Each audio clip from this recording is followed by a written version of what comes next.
What if I told you? The more you try to control life, the more it controls you. We spend so much time trying to hold everything together, managing people, planning every step, obsessing over how things should go. But have you ever noticed that life never quite follows the script? You try to make someone stay, and they leave. You try to make things perfect, and something always breaks. You plan for peace, and chaos still finds its way in. It's like running on a treadmill that keeps speeding up. No matter how fast you go, you're still not getting anywhere. And beneath all that effort is fear. Fear that if you stop controlling everything, it will all fall apart. But here's the truth. It's not falling apart. It's falling into place. Because the more you resist what is, the more you suffer. Buddhist wisdom teaches us something radically different. Control is an illusion. Attachment is suffering. And freedom comes from letting go. You weren't meant to carry the weight of the whole world. You were meant to live in it, breathe with it, and flow through it like water, not stone. So why do we still cling so tightly? Because deep down, we believe control will protect us. But in trying to control everything, we end up controlling nothing at all. You lose sleep. You lose peace. You lose your connection to the present moment, to life itself. And that's what this video is about. Not giving up, not checking out, but waking up. Waking up to a deeper truth. That when you stop trying to control the ocean, you can finally learn how to swim. In the next few minutes, we're going to explore what the Buddha really taught about letting go, and why it's not weakness, but your greatest strength. Not just in theory, but in real life, in love, in work, in everyday chaos. And by the end of this journey, you might discover something surprising. The peace you've been chasing was never out there. It's been within you all along, waiting, quiet, and ready. Let's begin. Letting go. It sounds simple, but in practice, it's one of the hardest things a human being can do. Why? Because we hold on to everything. We hold on to our ideas about how life should be. We hold on to expectations, outcomes, identities, status, control. We hold on to people, even when they've already let go of us. And we tell ourselves it's love. We tell ourselves it's strength. But in truth, it's fear. The Buddha understood this. He taught that clinging upadana in Pali is the root of suffering. We don't suffer because life is chaotic. We suffer because we refuse to let life be what it is. We don't suffer because people change. We suffer because we wanted them to stay the same. We don't suffer because things end. We suffer because we believed they would last forever.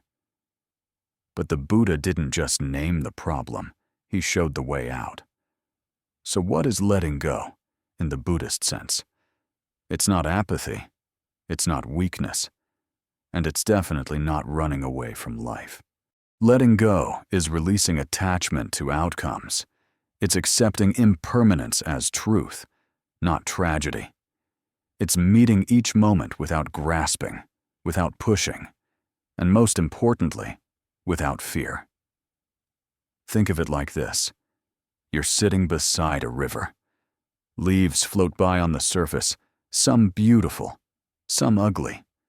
Your thoughts are those leaves, your emotions, your desires, your memories. Letting go doesn't mean the river stops flowing. It means you stop chasing every leaf that passes. You stop diving in to grab them. You stop clinging to what's already gone downstream. You simply observe, breathe, and remain still. This is the essence of Buddhist wisdom. One of the most powerful teachings the Buddha gave is the concept of anicca, impermanence. Everything changes. Nothing lasts. This moment is already gone. Now, before you see that as bleak, Understand this. Impermanence is not a curse, it's a gift. Because without impermanence, healing would never happen. Pain would never fade. Joy would never surprise us. Growth would never be possible. So why are we so afraid of change? Because we think control will protect us from suffering. But Buddhist wisdom teaches the opposite. Freedom from suffering comes not from control, but from understanding. Understanding the nature of all things, that they arise, exist, and pass away, and choosing to meet that reality with compassion instead of resistance. The Buddha once said, "You only lose what you cling to." It's a simple sentence, but it can transform your life. You lose your peace when you cling to how things should be. You lose your joy when you cling to certainty. You lose yourself when you cling to ego. Letting go is how we return. Return to presence. Return to clarity. Return to what is real right now. This doesn't mean we stop caring. It means we care deeply, without needing to control the outcome. We can love someone fully, without trying to change who they are. We can work hard toward our goals, without becoming addicted to achievement. We can feel pain, without becoming pain. That's the power of letting go. It doesn't make life easier overnight, but it makes you lighter, wiser, stronger, and it prepares you for the rest of the journey. Because when you stop gripping so tightly to how life should go, you begin to see the beauty of how life actually is. In the next part, we'll look at how this need for control, when left unchecked, can silently drain your mental strength, your joy, and even your relationships. But for now, ask yourself this: what have I been holding on to that's already asking to be released?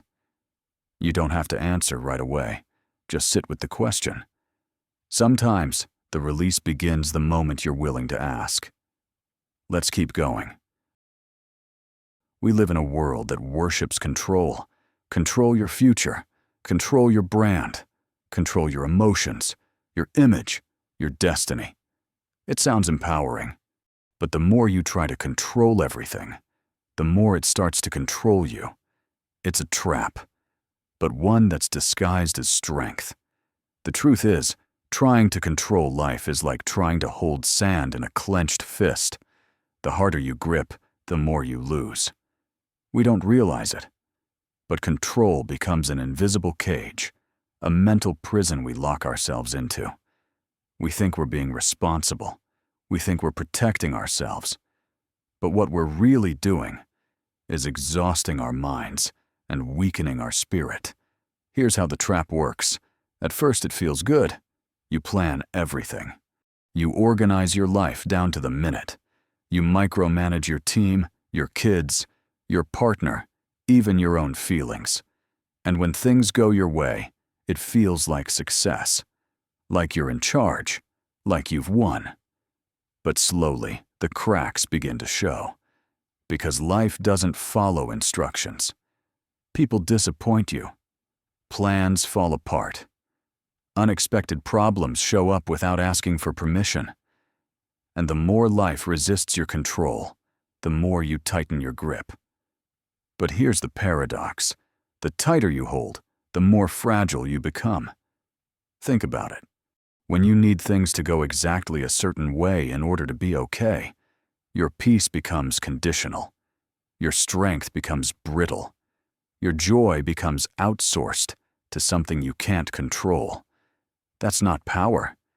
That's dependence in disguise. And eventually, it breaks you. Let's bring it down to real life. Ever snapped at someone over something small? Not because of what they did, but because things weren't going your way?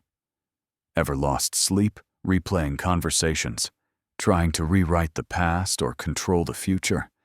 Ever been in a relationship where you tried to change someone and ended up losing both them and yourself? We've all been there. Control promises peace, but delivers anxiety. It promises confidence, but feeds insecurity.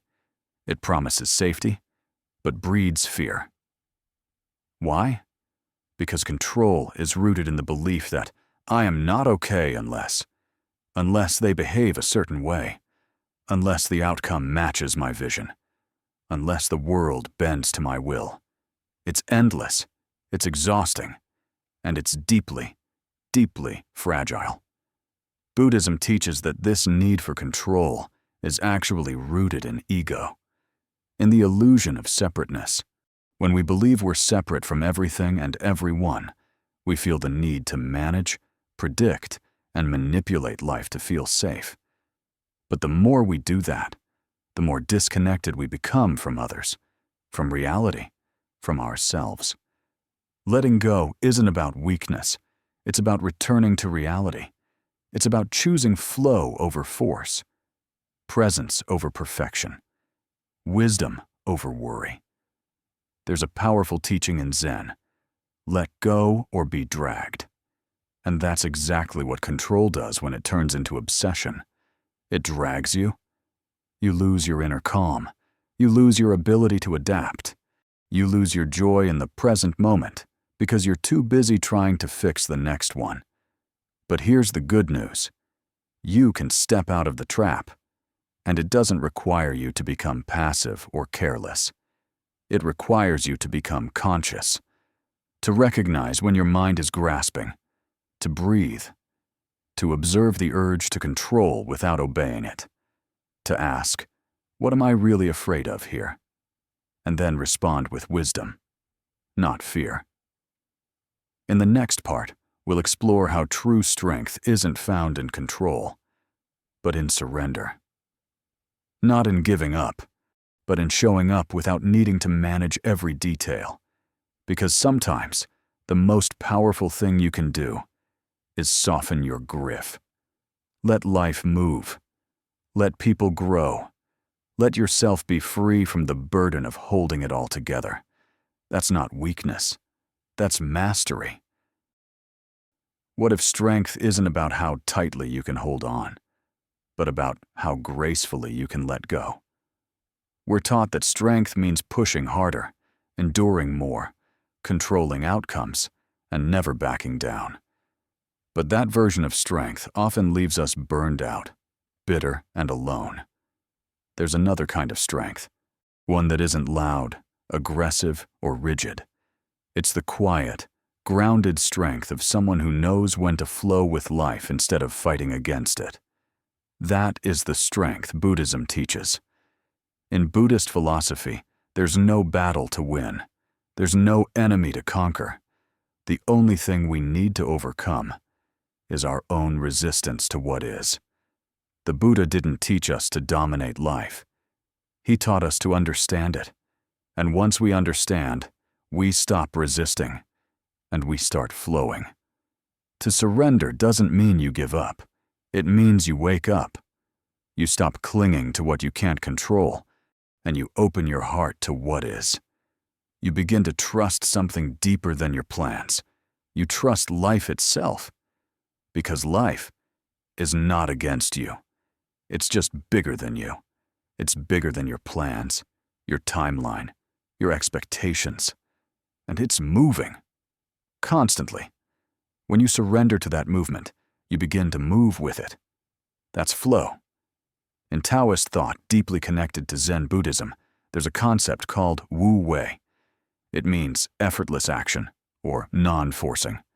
It's like water, soft yet strong, gentle but unstoppable. Water doesn't argue with the rocks in its path. It doesn't try to control the riverbank. It simply flows around, over, and through. In doing so, it wears down even the hardest stone. That's what surrender looks like. Not weakness, but power channeled through peace. Let's bring it to real life. When you surrender, you stop needing everyone to agree with you. You stop forcing relationships to work that no longer grow. You stop obsessing over being perfect, being right, or being in charge. You make space for clarity, for truth, for breath. You stop fighting life, and you begin to dance with it. You let go of resistance and gain resilience. You let go of control and gain wisdom. You stop forcing and start flowing. And ironically, that's when things start to open up. Buddhist teacher Thich Nhat Hanh once said, "Letting go gives us freedom, and freedom is the only condition for happiness." That freedom is the strength we often forget to cultivate. It's the strength to breathe through discomfort instead of reacting to it. The strength to stay present with uncertainty without demanding guarantees. The strength to say, "I don't know what will happen, and I'm still at peace." This doesn't mean you don't take action. It means your actions come from awareness, not anxiety, from alignment, not attachment. You still care. You still show up. But you're no longer gripping the wheel with white knuckles. Instead, your hands are open. And when your hands are open, you're able to receive. You're able to adapt. You're able to walk through life with strength, not because you control it, but because you trust yourself to meet it fully. So here's a question worth asking. Where in your life are you still pushing, when you could be flowing? Where are you tightening, resisting, overthinking, when the wisest move might be to soften, to breathe, to trust, to allow? True strength isn't found in force. It's found in your ability to stay grounded while everything around you shifts. It's found in your willingness to surrender, not in defeat, but in deep, conscious alignment with the way things truly are. That's what real strength looks like. And in the next part of this journey, we're going to explore practical tools from Buddhism methods you can use in everyday life to let go of control and build mental strength from the inside out. Because wisdom means nothing if you can't live it. Understanding is powerful, but practice is what turns wisdom into transformation. The Buddha didn't just give us philosophy. He gave us tools. Clear, simple, profound practices that train the mind to be strong, stable, and free. In this part of the video, let's explore a few of these tools, not as ideas, but as daily actions you can take to step out of control and into clarity.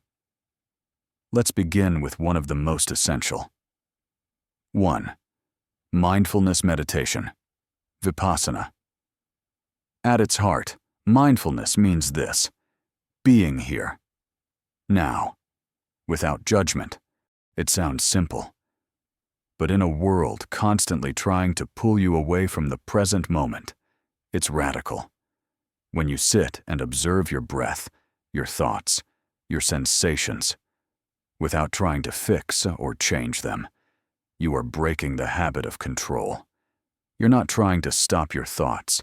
You're learning to watch them, to see that you are not your anger, not your fear, not your to-do list.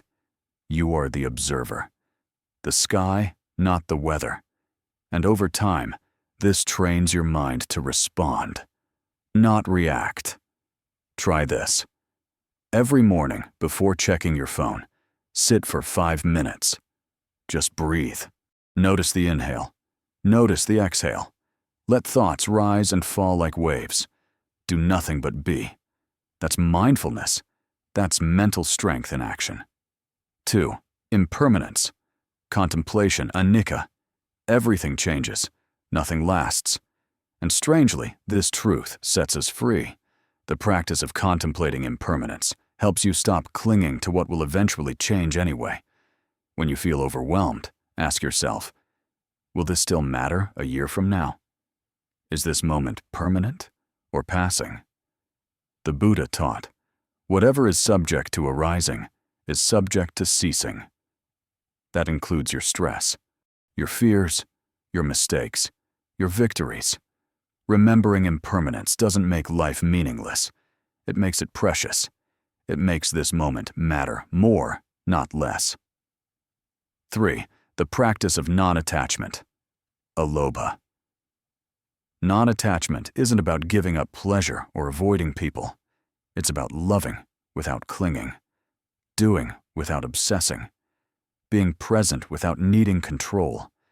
It's saying, I can enjoy this without needing it to last forever.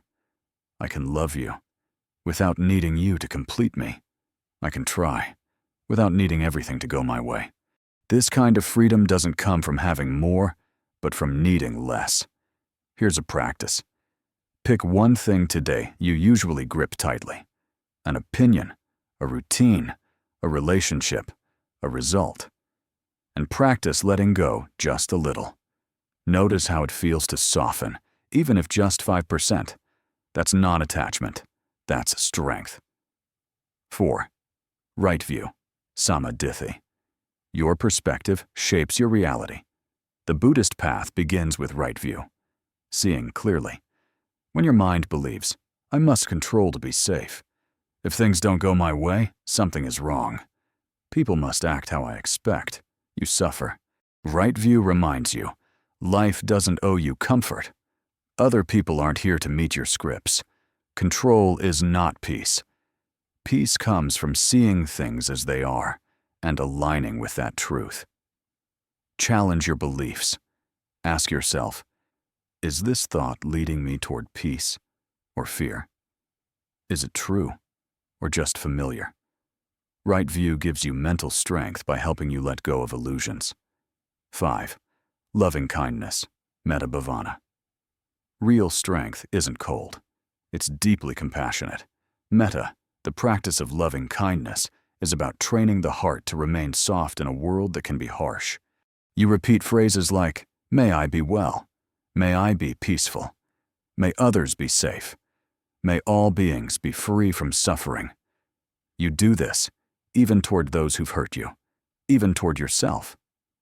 Why? Because anger is easy. Blame is easy. But kindness? That takes strength.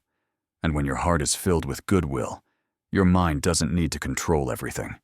It simply rests. Open. Gentle. Awake. Mental strength isn't built overnight. And it isn't loud or flashy. It's built in moments, when you choose stillness over reaction, clarity over control, and presence over perfection. Buddhism gives us these tools not to escape life, but to meet it, fully, wisely, and with grace, even when things are uncertain, especially when they are. So today, choose one practice, just one, even if only for 5 minutes. You don't need to master everything. You only need to begin. In the next part of this journey, we'll explore real-life stories of people who found power in letting go, and what happened when they finally stopped trying to control it all. Because wisdom isn't just found in teachings. It's revealed in life itself. Wisdom becomes real when it touches real lives. So far, we've explored what it means to let go, why control is exhausting, and how Buddhist practices can lead us back to peace. But now, let's bring it into the everyday world, with real people, in real situations, facing real storms. Letting go isn't just a spiritual idea. It's a choice people make, often in their darkest moments, to stop fighting reality and to start flowing with it. Here are 3 stories of transformation. You might just see yourself in them. Story 1. The Corporate Storm. Anna was a project manager at a major tech company in Los Angeles. Smart, ambitious, always on top of things. She managed her team, her schedule, her health, her meals, down to the minute. But inside, she was drowning. When a big promotion was on the line, Anna doubled down. She micromanaged everything. She controlled every email, every meeting, every person. Then one day, a public mistake. A coworker missed a deadline. The whole project fell apart. And the promotion? Gone. Anna felt shattered. She blamed everyone. But mostly, she blamed herself. In therapy, she was asked a simple question. What would happen if you stopped trying to control everything? At first, she laughed. Then she cried. Because deep down, she realized she wasn't leading. She was clinging. Over the next few months, Anna began practicing meditation. She learned to pause, to delegate, to breathe. She began saying to herself, "I do my best," and let go of the rest. One day, her new team hit another roadblock, but this time she didn't panic. She supported, she listened, and together, they figured it out. Anna didn't get the old promotion. She got something better. Her peace, her health, her life back. Story 2. The mother who let go of control. Maria was a single mother of a teenage daughter. She worked 2 jobs, managed the house, and tried to keep her daughter on the right path. But the more she tried to control her daughter's choices, the more distant they became. Arguments, silence, tears. Maria felt like she was losing her. One day, after a painful fight, her daughter said, "Mom, you don't see me. You only see what you want me to be." Those words stung. But Maria listened. That night, instead of reacting, she sat in silence. She remembered a quote she once read from the Buddha. "You can only lose what you cling to." She realized she wasn't losing her daughter. She was losing the illusion of control. Maria began practicing loving-kindness meditation. She started saying, "May she be safe. May she be happy. May I let her grow in her own time." She stopped trying to fix. She started listening. Their relationship didn't magically become perfect, but it became real, soft, human, full of space. Maria learned that love is not control, it's presence, and in letting go, she got her daughter back. Story 3. Letting go of the old self. Daniel was in his mid-30s when he hit what most would call success. Good salary, downtown apartment, a closet full of suits. But he couldn't sleep. Every day felt like a performance. He was chasing achievements, yet feeling empty. Then came the panic attacks, out of nowhere, paralyzing, silent. A friend invited him to a weekend silent meditation retreat. Daniel didn't believe in any of it, but he was desperate. In silence, something cracked open. For the first time, he heard his thoughts and saw how brutal they were. He realized how much of his life had been about proving, not being. How much energy went into maintaining an identity that wasn't real. On the last day of the retreat, a monk said, "Let go of who you think you are, so you can meet who you really are." That line stayed with Daniel. He began to meditate daily. He stepped back from toxic work habits. He moved closer to nature. And slowly, he let go of the version of himself he had built to impress others. What came next wasn't some perfect life, but it was finally his life, rooted, real, free. These stories are not about people who gave up. They're about people who woke up, they stopped controlling, and started living. And that's the quiet power of letting go. So now, pause for a moment and ask yourself, what part of your life feels heavy because you're holding on too tightly? What could begin to shift if you just softened your grip just a little? Letting go isn't one big moment. It's a practice, a breath, a choice. And every time you choose it, you come home to yourself again. In the final part of this journey, we'll bring all of this together with a gentle reflection and a reminder that your peace was never lost. It was simply waiting for you to stop chasing and start returning. Let's finish strong. Take a breath, right here, in this moment. You've just spent time listening, reflecting, maybe even feeling things you haven't felt in a while. And that alone is powerful, because in a world that constantly asks you to do more, fix more, prove more, you paused. You stepped out of the noise. You stepped out of control. And for a little while, you returned to stillness. That is not weakness. That is wisdom. So let's come back to the question we began with. What if life gets easier when you stop trying to control it? Now you know. That's not a fantasy. It's a practice, a path, a way of being. Letting go doesn't mean you stop caring. It means you care, without clinging. You move, without forcing. You live, without fear. Because your true power was never in your plans, never in your control, never in how perfectly you kept everything together. Your true power has always been in your peace. The Buddha never promised life would be easy, but he did teach that we can meet life as it is, with presence, compassion, and clarity. He taught that suffering arises when we cling, and that freedom arises when we see clearly. This freedom is not far away. It's not hidden in a mountaintop or a monastery. It's right here, in the breath, in the body, in the now. So as you return to your day, remember, you don't have to chase peace. You don't have to earn worthiness.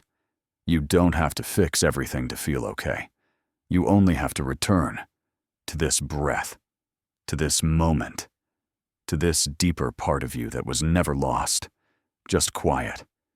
You are not broken. You are just tired of carrying what was never yours to carry.